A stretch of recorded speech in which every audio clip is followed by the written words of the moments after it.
Hello, everyone, and welcome. Thank you for joining us for today's webinar, Addressing Ageism, Part 1, Societal View of Ageism, presented by Home Instead and hosted by the American Society on Aging. We will begin shortly, but before we do, a few housekeeping notes. I would like to direct you to the left side of your screen where you will see 5 tabs labeled Speaker Bio, Important Information on Group Viewing, CE application here, FAQs/troubleshoot, and event resources. The slides for today's presentation are available for download under the tab labeled Event Resources. You will find information on how to obtain CE credits for this event under the CE application here tab, including links to the application and to the step-by-step CE guidance webpage. We have changed our CE application process, and now you are able to instantly download your certificate, access all your certificates in one place at any time, receive immediate pass-fail results, and complete additional attempts at any time within the 60-day period from the live webinar date. Please be aware that your time is logged, and you must view the entire hour-long webinar to be eligible for CE credit and access the application. You will be able to access the CE application a minimum of 2 hours after viewing the event once attendance is received and recorded, although it may take up to 24 hours, so we appreciate your patience. If you are not logged into the webinar directly using the email address you registered with, then you will not be eligible for CE credit as we have no way of tracking your online attendance. If you registered before the live webinar, you will also receive a follow-up email by the end of the business day that will direct you on how to claim CEs and include links to today's slides and recordings. You have 60 days from the live event date to complete a continuing education application. If you have any questions during today's presentation regarding the webinar, you can send those to us at any time using the Ask a Question box, and we will do our best to get to those questions in the last few minutes of today's programming. And now I would like to welcome our presenters. Lakeland Eichenberger, PhD, is a gerontologist and caregiver advocate at Home Instead. She educates professionals in aging, families, and communities on the unique challenges that older adults face and the resources available to help them thrive. Lakeland has worked in the private and public sectors of senior care services and has spoken at national and international conferences on caregiving and aging, and she serves as a resource to the media. She is a board member of the National Alliance for Caregiving, board chair for the Dreamweaver Foundation, and vice chair of the Alzheimer's Association's Dementia Care Provider Roundtable. And Molly Carpenter, MS, an author, speaker, trainer, and family caregiver.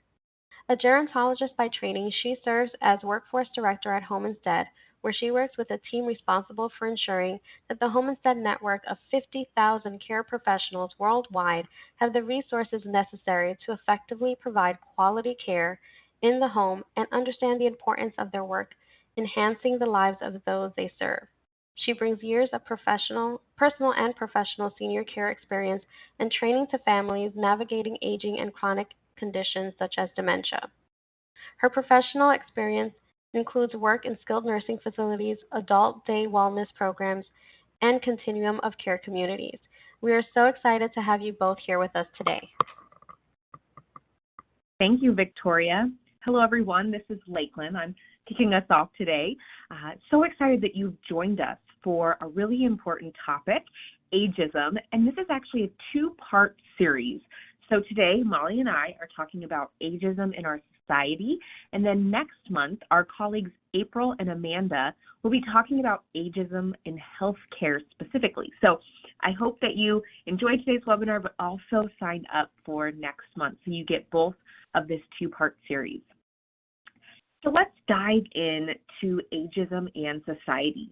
Unfortunately, ageism is ingrained in our society and our culture, whether we like to admit it or not. And the way older adults are referenced and depicted in the media, popular culture, and even in health and beauty industries helps to paint a picture that aging is something to dread or make light of. And these depictions are also reinforced or help to reinforce that negative mindset and stereotypes that we tend to have about growing older. But as professionals, especially those of us that work in the aging field, we need to be aware of how this ageism impacts our work with the older adults that we interact with every day. And also, we need to recognize opportunities to reinforce positive views of aging. And we're going to talk a lot about that throughout the next hour. Because I believe if we can recognize ageism in our society and ourselves in the work we do every day, then we can start to take small steps to break down those stereotypes, break down that ageism, and start to celebrate aging and really make, ultimately, our society a better place to age, where it is celebrated and looked forward to. So I know that's a lofty goal. I don't think we can achieve all of that quite in a 1-hour presentation, but hopefully this information that we share with you today will help us all kind of move in that direction. So quickly, here are our objectives. We're going to talk about ageism in today's society. We're going to talk about ageism in the media and popular culture. We're going to examine our own tendencies towards ageism, and then recognize opportunities to help people age in a way that diminishes ageism. So again, some lofty objectives, but I think that we'll cover a lot of great and helpful information. And then, of course, I always love to leave resources at the end of each webinar, and so we'll do that today as well. We'll leave you with some resources where you can go and learn more about ageism. So first, let's talk about the prevalence of ageism. Ageism is something that is starting to be studied more and more. And I came across this recent journal article in JAMA. It's called Experiences of Everyday Ageism and the Health of Older U.S. Adults. And really this study looked at the prevalence of everyday ageism among older adults aged 50 to 80 years old in the U.S. and looked at the associations with health. And they found that 93.4% of this cohort, ages 50 to 80, experience one or more forms of ageism every day. Every single day they're experiencing ageism, and that's pretty much all of them. 93%, that's a lot. And so I just kind of took a snapshot of one of the graphics from this study because I thought it was really interesting. So that first line at the very top, it's that stat that I pulled out there, that 93.4% of individuals are experiencing any form of everyday ageism. And then they looked at 3 specific categories. So ageist messages, ageism in interpersonal interactions, and then that internalized ageism, so how they kind of view it themselves. And so if you look at that graphic, the first of those 3 categories, the ageist messages, if you look at those kind of various categories, people are showing that they're seeing ageism in jokes that are about old age, and also in instances where older adults are suggested to be unattractive or undesirable. So those are the kind of messages that they're interacting with on a daily basis when it comes to ageist messages. And then if we look at that next category of interpersonal interactions, there were a number of things that popped up, but the one that was most frequent was that people assume that older adults have difficulty with cell phones and computers. And that kind of made me pause and think about the older adults in my life. And, do I just assume they don't know how to use a cell phone or assume they don't know how to use computers? Are we making those types of assumptions? And then there's that last category of internalized ageism. And the one that stood out amongst that category significantly was that having health problems is part of getting older. And if you look at the other categories, people experience that internalized form of ageism far more than the others. But the other 2 were feeling lonely and feeling depressed, sad, or worried as a part of getting older. And that, hurt my heart to see that people think that that's, a normal part of aging. That happens to everyone, because we know that, that's not a normal part of aging. And so there's a lot of, again, these prevalences of ageism, these stereotypes that exist out there, these misconceptions about growing older. And so if you are like me and like to kind of geek out on these types of studies, I did include the link there so you can go and read more about it. But, as we talk about ageism, it's really important to talk about the definitions because that can kind of help set the stage. So we're going to go over that here on the next slide. So when you think about it, aging is really dynamic, and it includes all processes, including growth, loss, maintenance, adaptation. It's really multi-dimensional and multi-directional. It's also a process that involves kind of contradictory mechanisms that are all happening simultaneously. So as we experience, as we go through life and as we get older, we experience decline, growth, and maintenance, and all at varying degrees. And so, over time, it is true that as we age, our physical bodies tend to decline, and that's the result of senescence. And that's the term that describes the process of biological aging that leads to the gradual deterioration of function in cells and organisms. And this process of aging is universal. It's a lifelong biological process. And technically, we start aging the moment we're born. And we all, we'll even age a tiny bit during this 1-hour webinar. But aging goes beyond just the biological. It's also psychological, social, spiritual. It's a process. Again, we age over time. It's not an overnight thing. And what's interesting is I was talking, or I heard a physician talk about why he specifically works with the older population instead of, younger age groups or other age groups. And his answer has really stuck with me over time. And he said, I love working with older patients because they're so diverse. He said, babies, they're all pretty much the same. They're boring to me. But when it comes to older adults, they come to me as a patient with a whole life history, a whole health history. They're so much more complex, and he really likes the challenge. And I never had, before I had heard him say that, I never really thought about it that way. But I also love working with older adults because they're so diverse. I love hearing their stories.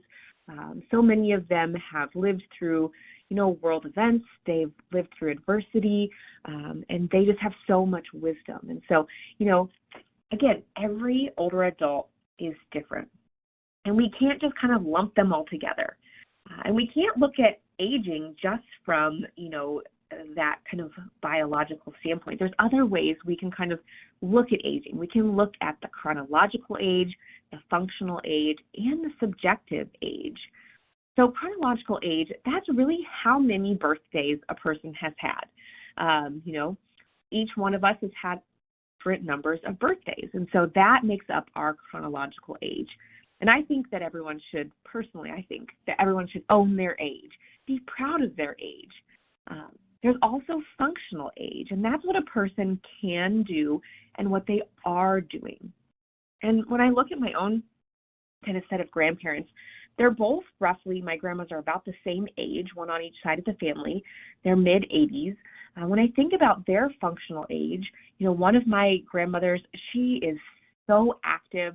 She still drives. She cooks for herself. She goes to the YMCA to a Silver Sneakers class 3 days a week. She gardens. She's just very, very active. While my other grandma is a little more limited in her mobility. She has recently given up driving. She needs a little extra support. She really doesn't cook for herself much anymore. My aunt lives with her and is her primary caregiver. And so, again, they're both about the same age, maybe a year apart. But if you were to look at them, their functional age is very different. So that's why, again, we can't make assumptions about a person based on their chronological age or their functional age alone because, again, everyone ages differently. And then we have that third type of age, that subjective age, and that's really how old a person feels. There's that old saying, like, you're only old as you feel. And for some folks, that might vary day to day. Some days they might feel 20 years younger. Some days they might wake up and feel the aches and pains and feel like, oh, yeah, I do feel my age today.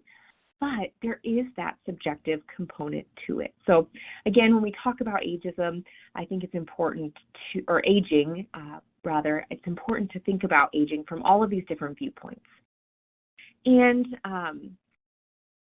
there's also a lot of discussion around, how should we refer to the older population? Should we call them older people, seniors, elderly, older adults, aging adults? So there's a lot of kind of debate, and I think some people have their own personal preferences. I like to use older adults or aging adults, but again, there is a lot of discussion, and there's also discussion on how do we describe that kind of later part of life. And there is a term being used, it's a little more recent that it's come about, but elderhood. And this is used to describe another stage of life, and it's really growth-oriented, and that's why I really like it. Because as we get older, it doesn't mean that we can no longer learn and grow. And in fact, it's the opposite. We can still learn and grow and try new things and do things. And so there's a great book. I know Molly will talk a little bit more about this, but it's called Ageism Unmasked by Tracy Gendrum. And she talks about elderhood in her book and challenges people to reflect on their elderhood. Who am I now and who do I want to become? We can still become someone in that later chapter of our lives. And so elderhood, again, is one term that is coming about. So I know that, again, we have some different different definitions that we've just gone over, but there's also different types of ageism that exist. And so when we talk about ageism, it really refers to the stereotypes, prejudice, and discrimination towards others or towards oneself, based on age. So we can even be ageist towards ourselves, which I think is something we maybe don't reflect on all that often, and we're going to talk more about that during this presentation. When it comes to the stereotypes, that's really about how we think. And when it comes to ageism, there really are distorted characteristics that are used to group older people together. We kind of just, again, lump people all together in that older adult category, and that can cause us to create those stereotypes. Then there's also the prejudice that exists. That's, how we feel. When it comes to ageism, it's the unfavorable opinion or feeling formed regarding older adults without sufficient knowledge, thought, or reason. So again, we're just kind of, assuming something about them. We might not have all the facts. And then there's discrimination, how we act. And in ageism, this is unjustified behavior towards older adults based on characteristics. And this can really lead to exclusion, oppression, and marginalization. And then there's another type of ageism that might not get as much press or time being talked about, and that's positive or benevolent ageism. And that's kind of tricky because it's viewing older people as, warm and kind, but also incompetent. It can translate to a form of prejudice that is masked with respect and kindness. And it also kind of assumes that, older people need protecting. So, again, I think it's really just important for all of us to be aware of the types of ageism that exist so that we can hopefully help to move away from ageism and more towards, that embracing of aging. But I think what will be really interesting is Molly next is going to go over the history of ageism and kind of how it has come about in our society today. So Molly, I'll pass it over to you. Thank you, Lakeland. And hi, everybody. Lakeland's right. This is a really interesting, the history of ageism is very interesting. Lakeland and I are both gerontologists, and we took several classes about theories in aging, and we learned all about why we have this field and where this all came from. And it's just really interesting. So when we think about, humanity and how it all, and how people have changed throughout the world, we go back to in the beginning when there was lots of farmland, and that's kind of how the United States, for example, had a lot of farmers in the beginning, right? Older people were considered very active, very productive contributors to the economy and to society. They were on the farm and they had their families on the farm, and everybody was working on the farm. Uh, this was because before the Industrial Revolution, farming was the way people made their living and where they got their food and how they connected with neighbors and built communities, et cetera, et cetera. So in the late 1700s and early 1800s, there was a very significant cultural, technological, and socioeconomic shift that occurred. And what this shift did was produce the development of an economy that was dominated by machine manufacturing, which is what we refer to as the Industrial Revolution. So the steam engine, all of those different inventions were coming to play during that time. This was a very big turning point. This is where attitudes towards older people changed. And here's why. Here, let's think about this. So the family dynamic really started to change. Not everyone was farming or lived on the farm anymore, and it created sort of these separate living and working places. So this resulted obviously in a decline in the family all living together, or this multi-generational family household, family uh, farming concept or family job concept, and families weren't living together. So when people aged, the older adults started to be viewed as vulnerable and dependent and needing care. And so caregiving became a burden because again, they were in separate locations. The built, people were in cities. We were building bigger cities, and people are in cities. Being a part of all the building of this new way of building our economy, right? So what happened is, caregiving became a burden. It became really, really hard. And there started to create these, what they called poor houses. And it was, again, you have to look at it as it was segregation. So they were these poor houses for the needy and the aged, is when families could no longer care. So they started creating these poor houses. So these homes resulted in what we call sort of this structural ageism concept. Basically, there was an inadequate care. Things weren't going great in those poor houses, so to speak, and there was a need for some regulation, policy, laws, those kinds of things. So what these new laws did was create the regulation of these homes. Other laws that came along that time, though, too, really started to look at this population and grant health care to them, for example. Think Social Security, Medicare. Think about the environmental laws that then came along, which were the ADA, for example, just got created during that time.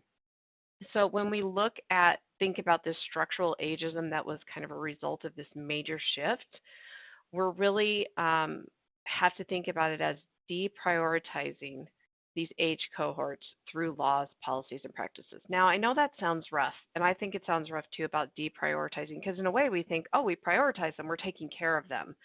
But we have to think of it as it is reflected as ageism, structural ageism, because it separated out these people from everybody else, this group of people from everybody else, right? So on the next slide, I really want to look at the ripple effect of this, and really start to understand the history of the aging movement and maybe why we're all here today or why we're in this field. So the fascinating part of all of this, again, when re-looking at all of this and putting this content together for you all, aging, this field and this movement is really only a little over 100 years old, if you think about it. So you can see there in 1909, we had the first public commission on aging in the United States. Our first textbooks on geriatrics were published in 1914. 1935, we get Social Security. 1950, we get the National Council on Aging. In 58, we have AARP founded. And then we get in 1965, that's the Older Americans Act and the Medicare enacted, right? So you can see how the chronological age affected policies and the creation of all these organizations, all again designed to support and advocate for aging adults. Unfortunately, in our recent years, there hasn't been a lot of new legislation. I mean, aside from the Social Security age maybe increasing a little bit, retirement age changing, which really isn't a policy, but these politicians, they talk a lot about it, and they talk about changes or cuts to Medicare, but nothing's really changing. So we've really hit a stagnant part in our government and in our country. Even President Biden made a comment in his 2023 State of the Union address where he said, getting seniors who want to stay in their homes the care they need to do so is really, really one of his top priorities. But again, we haven't seen a lot of impact there yet either. So we walk through this because it's really important to understand this history, how we got here. It gives us the context. It makes us more aware. And really, to me, it was fascinating just sort of like understanding how we got here and where this all came from. And when we understand all of this, it A, helps us educate everybody else, and B, it helps us mitigate our own perceptions or the unfavorable opinion of aging adults, or it helps other people understand, how important it is to not take this group of people and think of them in a different light. So it sort of was, if you think about it, kind of just an advancement in our world that resulted in this sort of movement. One of the areas, though, that we really need to become more aware of is the depiction of aging in the media and in popular culture. So I want to take you to this next slide and show you quite a few examples of this slide that Lakeland and I put together. It's things we've come across over the years or in the media or wherever. And I'm going to start, we're both going to comment on this because we both have some pretty big trigger points here, but my aha moment was in the greeting card aisle. And I had this moment, and I was reading these cards, and I don't know if you can see that very good on the screen, but the card on this screen says, "My memory is so bad," and the other gal says, "How bad is it?" And the original gal says, "How bad is what?" And I just had this moment in the store, and I was just, oh my gosh, I can't believe, as a gerontologist, I have been buying these cards and contributing to this issue.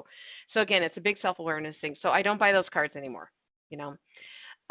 Let's look at some other examples on this slide. I think another fun one, well, maybe it's a more recent one, is Madonna up here, right at the top. I don't know if you guys all saw her on the Grammys or you saw the news after the Grammys, but here she looks fantastic. I don't know, I don't even know if she's early 60s or late 50s. You can tell that she's done a lot to preserve her looks, but in February when she was on the Grammys, she got tons of backlash for how terrible she looked. And it was quite disturbing because, again, we're used to her being so beautiful and she's sort of defying aging, but at the same time, then she gets just so many negative comments about how terrible she looks. So it's really hard to win sometimes when you're a celebrity, right? Like, wouldn't you say that? Absolutely. Yes. And I think you and I had a little bit of fun putting this slide together, just because it was like, how do we narrow it down? There's so many examples we could put on the screen. And there's that game in the kids' game aisle. Actually, I know one of the individuals that works at ASA, she posted this on her LinkedIn page and was so upset about it. Greedy Granny. That is a game, and it looks like her dentures are flying out. It just really is disheartening to see that, that's how we're depicting older adults to younger people, and those younger people are our future. So we should instead being more thoughtful about how we teach younger people about aging. We should encourage more positive interactions. I also have below that the picture of the 100th day of school. I went on a mini rant on my LinkedIn page about this because here you see all of these kids dressed up as grandmas and grandpas, which they're adorable. I think that it's It's adorable to see them dressed up, but I, encourage teachers instead, why aren't we having them interact with somebody who's 100 years old, or maybe in addition to dressing up, also interact with someone who's 100 years old, teach them about what it's like to live for an entire century, what wisdom can be gained. So, again, of course, there's also the health and beauty industry. There's ageism when it comes to technology. People assume that older adults can't figure out how to watch Netflix or other streaming services. And then you also look at TV shows. That bottom right-hand side, that's a recent show that I watched, American Auto, and they laid off a bunch of folks in the show and realized that they were all over a certain age. And so they kind of dove into ageism in the workplace, of course, in a lighthearted way because it is a comedy show, but it is starting to show up more and more. I think more people are addressing it, having conversations about it. But I think as consumers of media and consumers of popular culture, I think it's just important for us to be aware.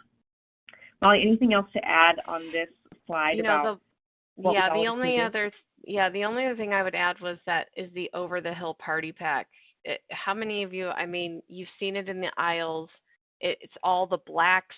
All the decorations are black, and it's over the hill, and it's there's canes. There's all those things on there. Caution, move slowly. All of these different things, and I think I'm not a big celebrate your birthday with a big splash, but I can see why people, as you do age, don't want these parties because the decorations are even negative. They're not these fun, bright, colorful, party celebrations. They're these dark and gloomy and you're over the hill kind of talk, which is there's a better way to frame that, right? There's a lot of really great ways to frame that. So I just call out the party pack too that's another one of those things that I've noticed, at birthday parties. Actually, somebody recently asked me they wanted to get their bunco club together and they were going to dress like old ladies. And I said, well, why are you doing that? And they said, oh, we just thought it would be funny. And, we all think we're old ladies already. And these ladies are in their 50s, early 50s. And I was like, do you really think that's a good way to sort of celebrate aging and celebrate that you are all this vibrant group of women who are getting together and having some fun? And she's like, oh, gosh, I think you're right. No, that isn't a great idea, is it? And it's just these little nuances that we can do as we grow our awareness of where we can, really make an impact on others. But Lakeland, I think this ARP has done a nice job. And I'd love for you to talk about their study coming up here on the next few slides. Absolutely. Yes, AARP has done so much in this area of ageism. And the study that Molly just referenced, again, I have the link to it here. We won't be able to go through it all, but I really found it fascinating. They looked at, images used to depict older adults in online news and in social media, and they found that older adults were significantly underrepresented compared to younger peers. And they did a study looking at images, both kind of positive and negative, and they showed them to a group of adults in the U.S., 18 and older, and had them then complete an implicit association test to measure kind of the implicit or unconscious attitudes that they had towards these various photos. And then they put together a set of recommendations. So I wanted to share just some of the images from the study. So on this slide, it's the more negative images, and then on the next slide, it's the more positive images. And they found that aging advocates and communicators should consider not only showing how aging and older people are framed, but also they should also focus not only on how they speak about it, but also how they depict them in, again, these photographs. So these two examples, the top set of photos really focused in on mobility. So in these more kind of negative images, it showed a person with limited mobility and showed them unengaged. So you can see in the top left, the gentleman's, kind of staring out the window. Below that, the gentleman in the wheelchair is not engaging in the conversation with the others. And then the photo on the right, the woman just kind of seems to be staring off into space. We can't tell if there's anyone else there, but again, they're not the most uplifting photos. Then below, on that second set of photos, that's focusing more in on technology. And these pictures show the older adult more in an incompetent way. There's always a person there with them, helping them with the technology. They look confused. They look maybe frustrated. And so these were the negative images. But then they showed more positive images. So in that top set of photos, yes, the person might have limited mobility, but they are engaged. You can see that they're laughing. They're engaging in a group conversation. They are out and about in the community. So just because someone has limited mobility, it doesn't mean we should be depicting them disengaged from society. We should be depicting them in a more positive light. Then there's that second, again, back to that technology. And in these photos, it shows the older adult as competent. That woman on the left, she's using her iPad to help cook a recipe.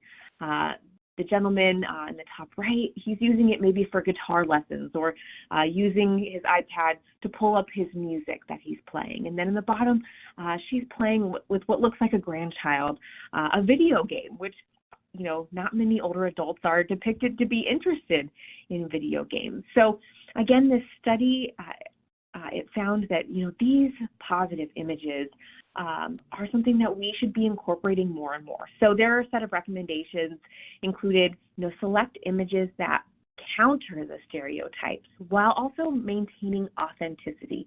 These photos don't look overly staged. They look like, the person is really engaging in these activities. And then the next recommendation is images should depict older adults engaging with others in their surroundings. They shouldn't be, in the corner staring out the window. Also, another recommendation, use images that depict older adults as competent, confident, and capable, because so many of them are, the majority of them are.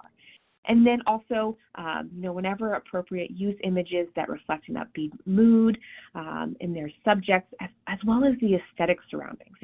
Have nice lighting or settings. It doesn't also always have to be, dark images. And then their final recommendation is depicting older adults in positive settings, engaged in positive activities. So again, you can go out and read more about this study. You can dive deeper into the various categories. I just shared 2 of them. But as I was reading this study, it made me pause and think, in my line of work, at my organization, how do we depict the older adults that we are interacting with? Do we focus too much on the negative? And maybe in our small little ways, we can start to incorporate more kind of positive imaging. So, if we don't do that, it's going to continue to foster this negative, ageist kind of depiction of older adults, and that can really, ageism can have some negative effects. And so Molly's going to talk about that more on the next slide here. Yes. So ageism does affect a lot of parts of our lives. And when Lakeland and I put this together and we went to understand some of these the harms of ageism, we were absolutely overwhelmed by the amount of information, the amount of studies that have been done on this topic. So on the slide, I'm just going to share a couple of the big hits. Of course, health is always at the top of the list, right? So people with positive attitudes about aging live on average 7.5 years longer. Negative self-perceptions can lead to decreased autonomy, and we all know what that can lead to. And then we have to think about stress. We all know the negative impacts of stress on our life, but when we add it on to thinking poorly of ourselves or thinking this negative self-talk about getting older, that's stressful, and stress is terrible for our bodies, our health, our mind, all of it. We also have to think about business. It's bad for business. So when you think about ageism, and there's a lot of protections in place now, but older people are kept out of the workforce. There's a retirement age. Some people adhere to that, some don't, which is great. But when you're not in the workforce, there can be less productive roles and maybe they're unable to contribute to economic growth.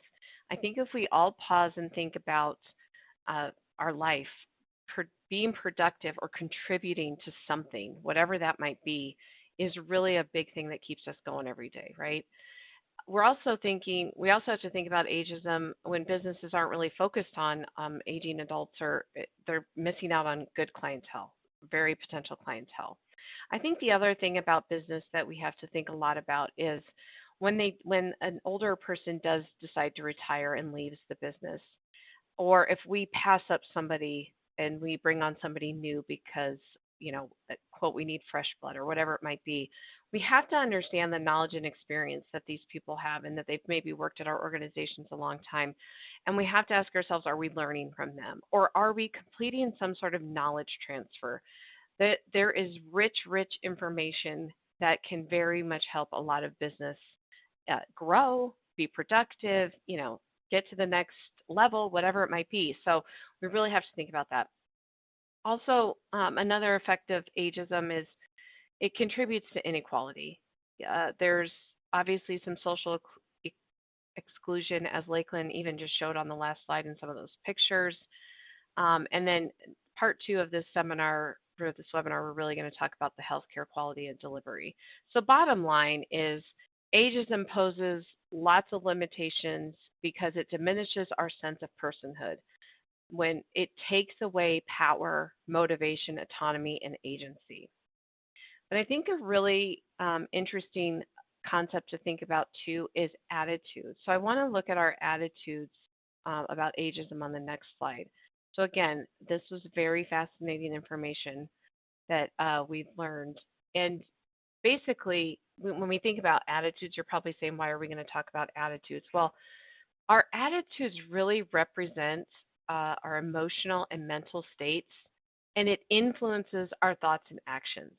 So attitudes encompass our preferences, our evaluation of people, of issues, of events, and our attitudes really have three components, and they intersect and sort of tell us how we think, feel, and act.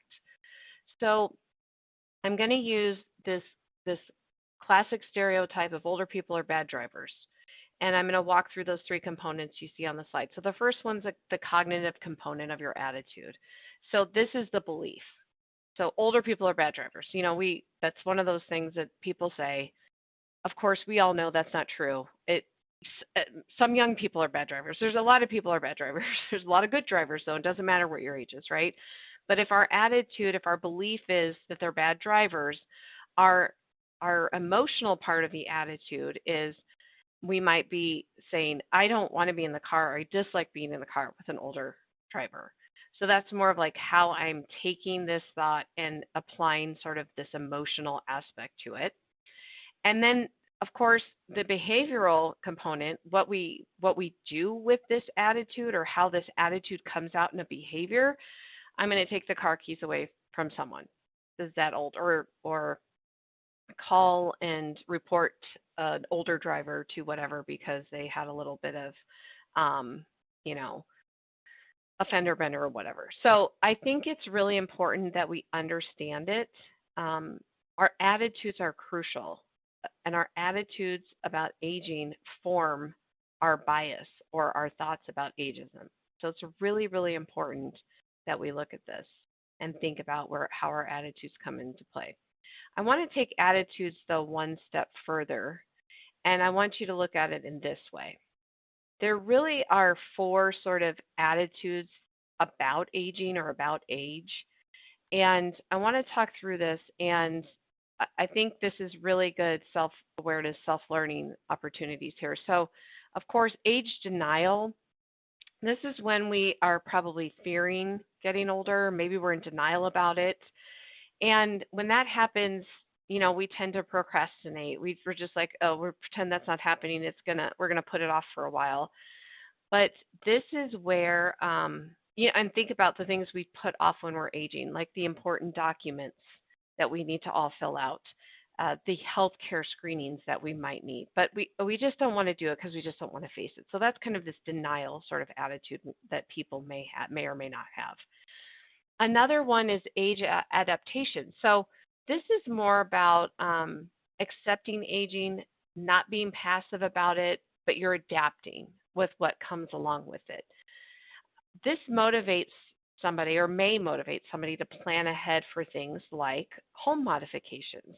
For example, if you're going to redo your bathroom, maybe you put a walk-in shower instead of the tub, or maybe you start to downsize your home, or maybe you think about long-term care insurance. There's some good thoughts, the good attitudes about adapting, so you're starting to get prepared. There's another attitude, though, and this is an interesting one, the age irrelevance. So I'm just not paying attention to it. I don't consider it a major factor.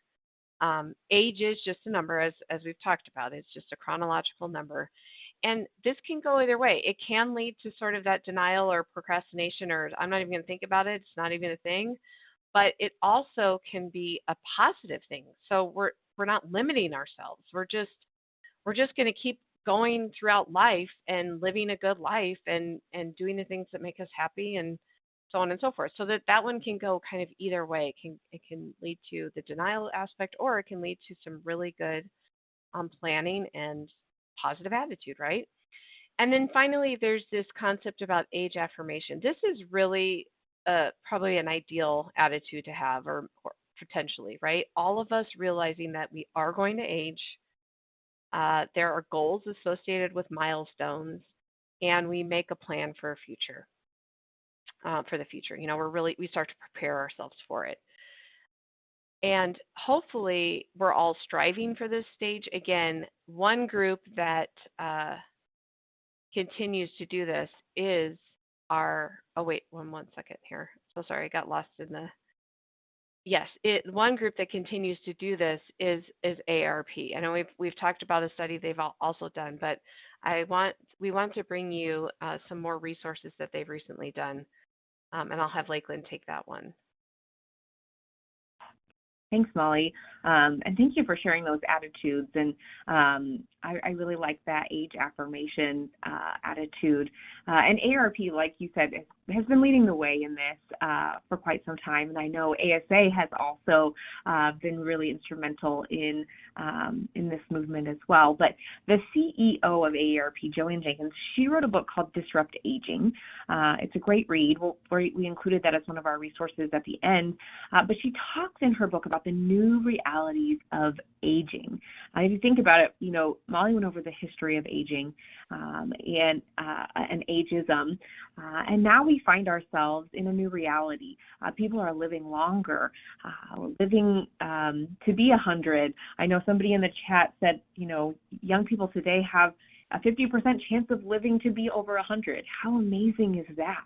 I would love to live to be 100.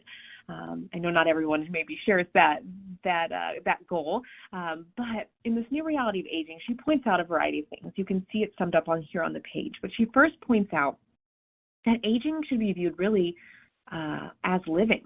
We should not encourage, and nor should we want aging adults to withdraw from society. And she acknowledges, yes, some aspects of life get a little tougher as we age, but some things also get easier. But regardless, it is still living. Another point she makes is that there are 50 million shades of gray. You might be thinking, okay, what does she mean by that? And she points out, while on average people are living longer, there are disparities that exist in people over the age of 50. And therefore, not everyone is truly living longer. We know that there are links between poverty, health, and life expectancy. We know that race plays into it, gender, your health status. There's a lot of things that play into how long we are going to live and the quality of life that we will have past age 50. And so it's really important to acknowledge that and to be mindful of that. The next point she makes is that older people are contributors, not burdens. In our colored ageist history as a nation, we may in the past, we might have seen older adults as a drain on our system, as a burden. But in fact, older adults are still contributing to our economy. They provide valuable services and roles. Many of them are still working. I know at Home Instead, we have a lot of people over the age of 50 that work for us as care professionals, and they're wonderful at their jobs. There's also many that are volunteering. There are many that are grandparents, and also many that are caregivers. Maybe they're caring for a spouse or a sibling. And so they are still very much contributing to our society. They have a lot to give. Another point she makes is that aging spurs innovation. I have seen this ramp up significantly in the last 5 to 7 years. There's so much innovation happening in the aging space. I attended the American Society on Aging conference last month, and there were so many vendors that are technology-based that are there and sharing how they're enhancing the lives of aging adults. We're also seeing innovation in business. We're also seeing social innovation. So, older adults, they really want solutions that help them age on their own terms. They want to live independently. They want to live a full, meaningful life. And so innovation can help make sure that that's a reality for people. So I get the chance regularly to speak to young people, and I talk about how much innovation there is in aging. And then her final point was that sometimes perceptions of aging are out of sync with realities. They're shaped by or our perceptions shaped by popular culture, but for so many people that's not the reality. So we need to create our own expectations on how we view and treat aging. And we should see it more as a longevity bonus. We're living longer than prior generations. A lot of people are living longer, healthier lives. So what do we do with that extra gift of time? And these new realities, again, can help us shape the future we want for ourselves. So everyone on this call, I mentioned I have a goal of living to 100. I would love that. I want to age successfully, but I also think that the term aging successfully has also been a little misconstrued. So we went out and we found some depictions of successful aging. And I don't know about you, I would love to be these people on the screen, but I don't know if I'll be running marathons at 80 or be a gymnast or surfing in my 70s. But studies that have focused on super agers or successful aging, they've really found that the commonalities lie in being active, challenging ourselves, maintaining social connections, embracing challenge, and not letting your age limit you and what you can do. So with that in mind, I'm going to pass it over to Molly, who is going to walk through some questions that we can ask ourselves when it comes to aging and ageism. Yes, and it's great to see those pictures that Lakeland showed about people embracing aging. And I think it's good for us to take a moment to really reflect about ageism and in our own selves and how we think about it personally. So I'm just going to read these questions to you. I want you to just think about them. Again, hopefully you're going to download the slides afterwards so you can have these. But think about these questions. Do you do things because you're afraid to age? Are you feeling too old or out of place in scenarios? Do you say that? Like, I'm not going to go to this place because that's the young crowd. Think about those things. Do you fear the negative aspects, like what will happen to you and that there's not a lot you can do about it? Is that your frame? Or are you more like the slide we just saw and you're really like, oh, there's lots I can do to age well by eating right and exercising, all those things. Do you equate looking old with looking bad? I'm going to be honest. I know this are rhetorical questions and you aren't answering, but I'll be honest and answer. This one's hard for me.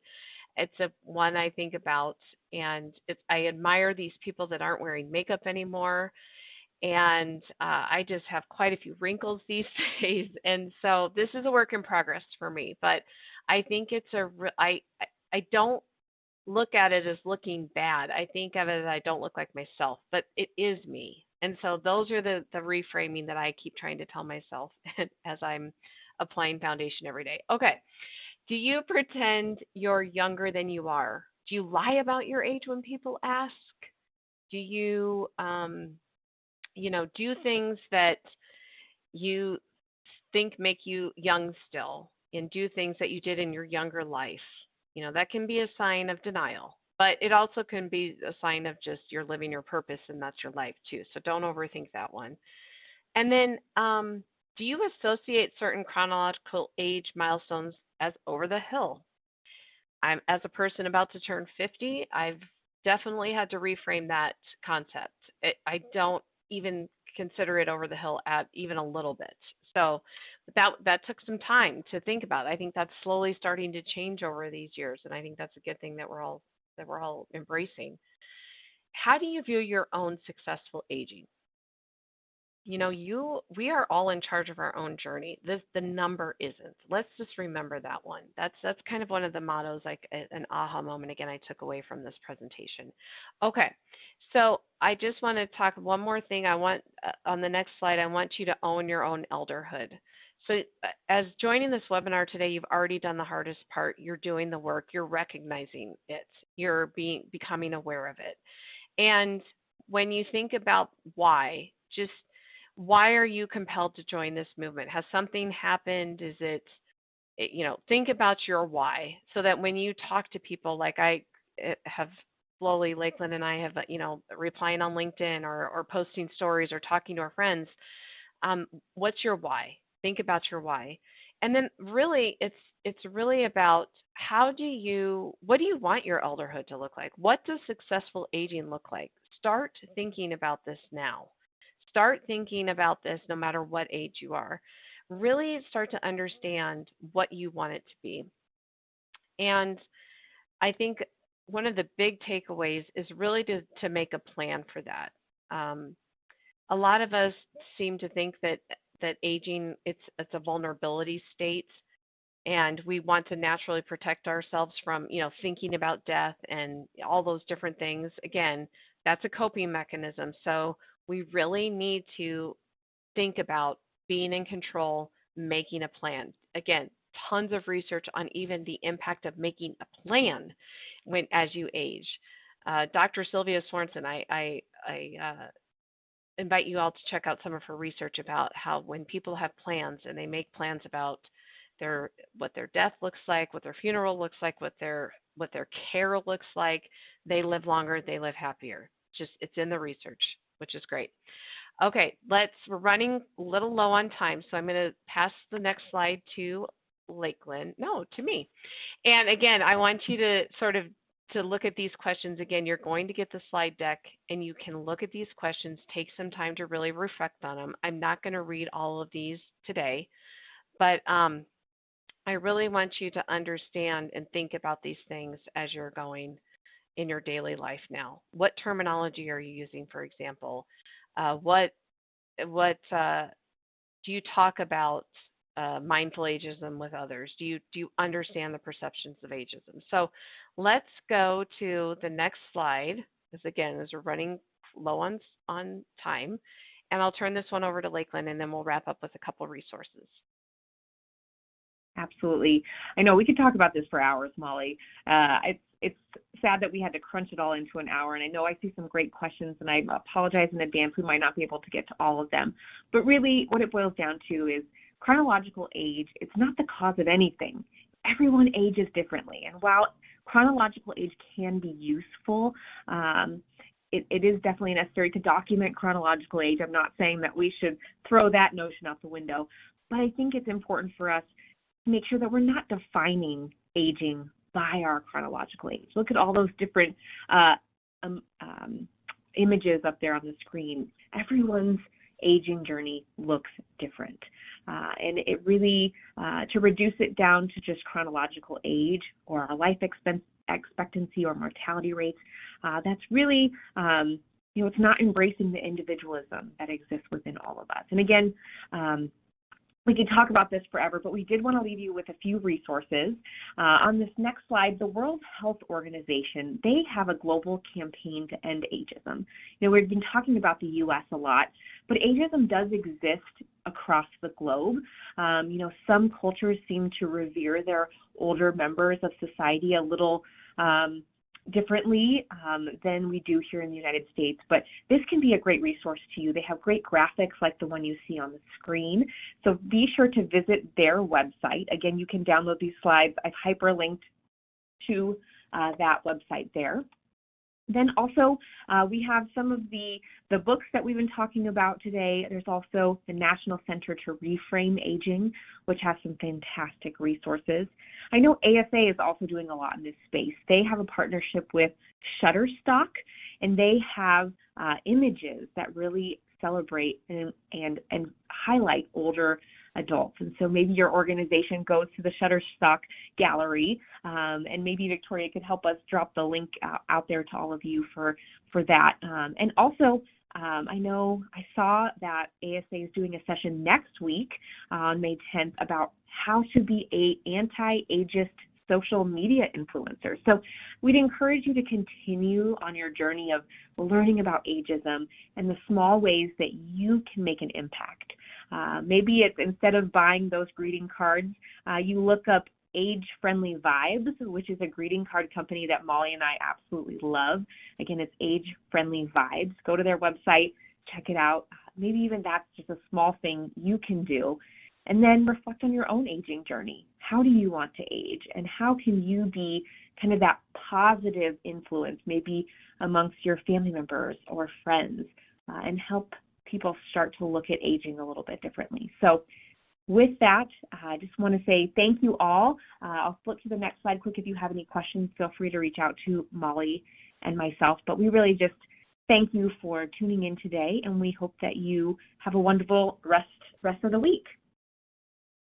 Thank you so much, Lakeland and Molly. I know that we are short on time, but there's one area that did consistently come up during the presentation, which was about ageism and DEI. So I don't know if you can briefly just talk about that. One of the questions was framed as, is there a difference in responses of experiencing ageism in relation to gender and or race?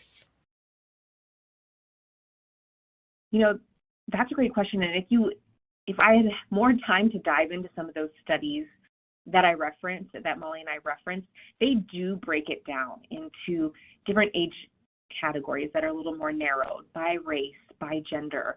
But I do think as companies look at DE&I within their organization, do they include age, diversity of age as part of that discussion? I know we focus on, various aspects of DE&I, but I don't always think that age comes into that. Do you have a diverse workforce when it comes to age?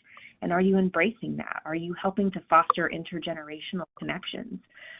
So, Molly, do you have anything to add to that discussion around age? No, I was going to say that almost exactly, that it is, to your point about it being part of the DE&I strategy. And yes, you are correct. There is a lot of more granular information about ageism in the different races, and for sure, yes. It's just an hour of time. We just did not have enough time to cover every single aspect. I mean, we've left out big chunks, obviously, but more to come, though. I mean, this is good because we can bring future webinars with future topics on these. So that's a really good suggestion. Yeah, thank you so much. It was a lot of information, and we have limited time, but we have a lot more wonderful webinars that are going to be presented by Home Instead with more information. And it has been such a pleasure having you all here today. Thank you, Home Instead, for bringing this webinar to our audience. Please be sure to check out upcoming webinars at www.asaging.org, including Part 2 of Addressing Ageism, where we will explore ageism in healthcare. As a reminder, our CE application process has changed, so please review the step-by-step CE guidance webpage that is here on the CE application here tab, and also in your follow-up emails or on the webinar's web page before you submit an application. You do have to wait a minimum of 2 hours up to 24 hours to be able to access the application for the attendance data to sync. So it may take longer for larger audiences, which this is because it's such a great topic. If you have any questions about the webinar, please feel free to email asa@info@asaging.org. And again, visit our website to register for additional webinars in advance. Thank you again, Lakeland and Molly, and thank you, Home Instead. We hope you will all join us again soon.